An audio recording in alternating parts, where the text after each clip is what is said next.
Today we are going to be looking at adding users to your WordPress website so they can edit your backend and website.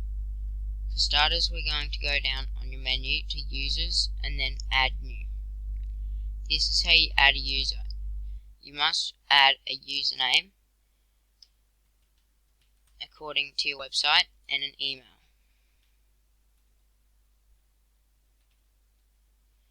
These are the only required fields, but you might want to add a first name, a last name, a website.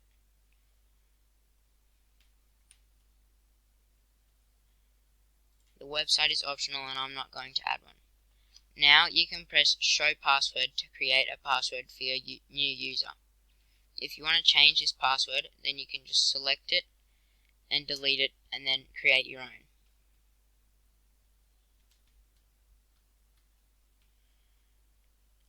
And then you can hide it or show it depending, but no one else will see it. Now once you have figured out your password, you can press Confirm Password. Down here you can see the role, and you can set their role as a subscriber, contributor, editor, author, editor, or administrator.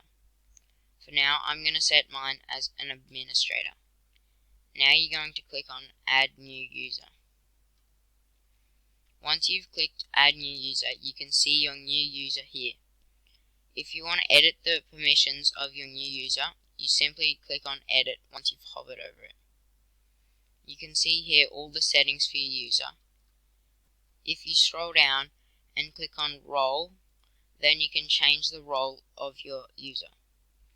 If your user is on administrator, they can access anything that you can access on your website.